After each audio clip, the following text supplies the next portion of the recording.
नमस्कार दोस्तों, मेरा नाम है आशुतोष मांडके और आप देखना शुरू कर चुके हैं डायनामिक इम्पल्शन।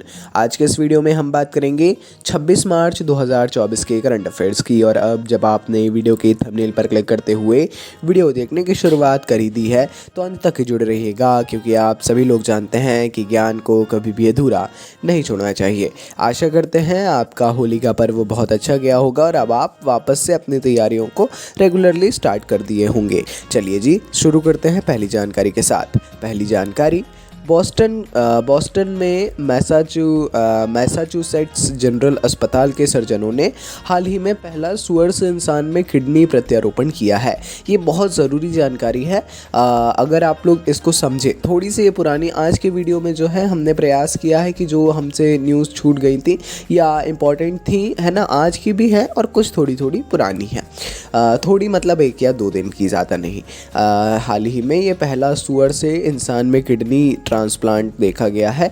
अंतिम चरण की गुर्दे की बीमारी से पीड़ित एक 62 वर्षीय व्यक्ति को आनुवंशिक रूप से संशोधित सुअर से एक नई किडनी प्राप्त हुई, है ना। सफल भी रहा है और विशेषज्ञ इस अग्रणी पशु से मानव प्रत्यारोपण के दीर्घकालिक परिणामों में भी गहरी रुचि रखते हैं। देखते हैं आगे क्या होता है। आगे बढ़ते हैं। संयुक्त राज्य अमेरिका, यूनाइटेड किंगडम और ऑस्ट्रेलिया ने त्रिपक्षीय सुरक्षा को मजबूत करने और रॉयल ऑस्ट्रेलियाई नौसेना के लिए परमाणु संचालित पनडुब्बियों के लिए AUKUS ऑकस, इन तीनों का जो एक समूह है ना, विशेष तौर पर सुरक्षा के लिए, है ना, डिफेंस के लिए, इसके लिए साझेदारी बनाई है। यह ऐतिहासिक समझौता 3 देशों के बीच रक्षा सहयोग में एक महत्वपूर्ण प्रगति का प्रतीक है।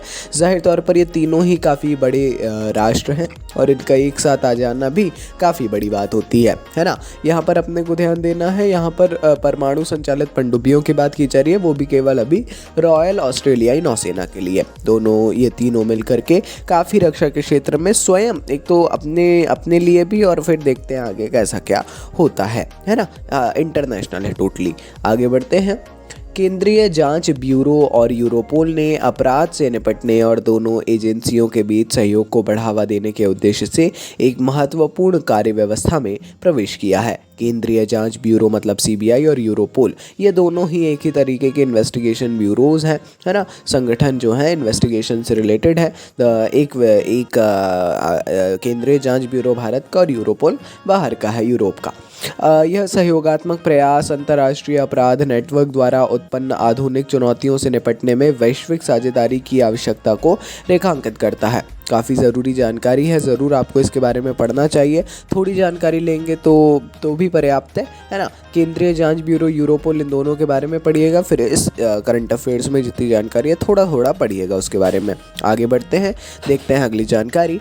टेक महिंद्रा और IBM ने सिंगापुर में एक सिनर्जी लॉन्च का उद्घाटन करने के लिए हाथ मिलाया है, जिसका उद्देश्य एशिया प्रशांत क्षेत्र में उद्यमों के लिए डिजिटल अपनाने में तेज़ी लाना है। टेक महिंद्रा और IBM, एक तो सबसे पहले तो इन दोनों के बारे में पढ़िएगा। ये दोनों मिलकर सिंगापुर में एक सिनर्जी लाउंज का उद्घाटन कर रहे हैं, है ना।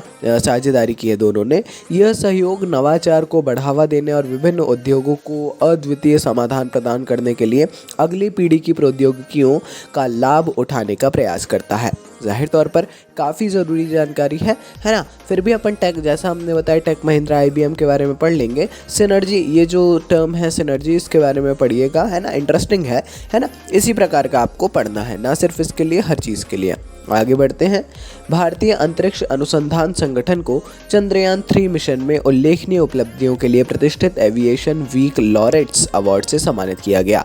प्रत्येक भारतीय के लिए गौरव का विषय है ये, है ना। अगर आप इस न्यूज़ को देखें प्रॉपरली तो आपको पता चलेगा कि एक उल्लेखनीय उपलब्धि हाल ही में हासिल की है इसरो ने।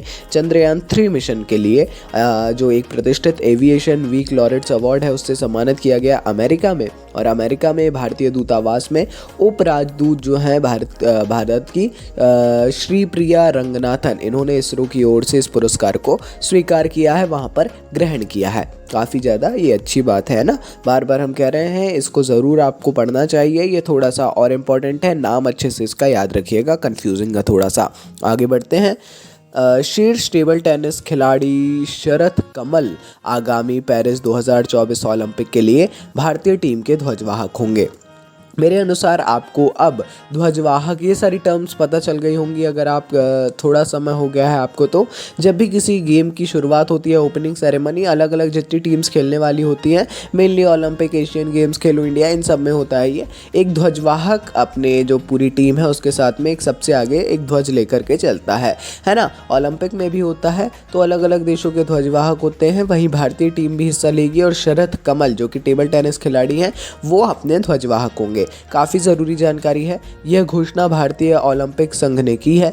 विश्व में 88वें नंबर पर काबिज कमल ने रिकॉर्ड 10 बार राष्ट्रीय टेबल टेनिस चैंपियनशिप जीती है। ये काफ़ी बड़ी बात है, काफ़ी ये एक उनके लिए भी गौरव का विषय है। और ज़रूरी बात ये है, थोड़ा सा इस बारे में अपन बात करते हैं। पेरिस 2024 होने जा रहा है। जैसे टोक्यो 2020 हुआ था, हालांकि वो हुआ पेंडेमिक के कारण 2021 में था, लेकिन उसका नाम 2020 था। हर 4 साल में एक बार ओलंपिक्स होते हैं। 2024 में भी ओलंपिक होने जा रहे हैं। ज़रूर उनके बारे में आप लोग देख लीजिएगा, थोड़ी जानकारी ले लीजिएगा। थोड़ी नहीं, हम कहते हैं हम तो देंगे ही, लेकिन पेरिस ओलंपिक के बारे में आपको पूरी पर्याप्त जानकारी रखना है। अगर उसके बाद पेपर हो रहे हैं तो भी, अगर पहले हो रहे हैं तो भी, ठीक है। चलिए जी, ये थी आज के इस वीडियो की अंतिम जानकारी। अगर कोई भी कन्फ्यूज़न हो आपको किसी टॉपिक से रिलेटेड, आप लोग कभी भी कमेंट सेक्शन में पूछ सकते हैं। मिलते हैं अगले वीडियो में। नमस्कार। Dynamic impulsion.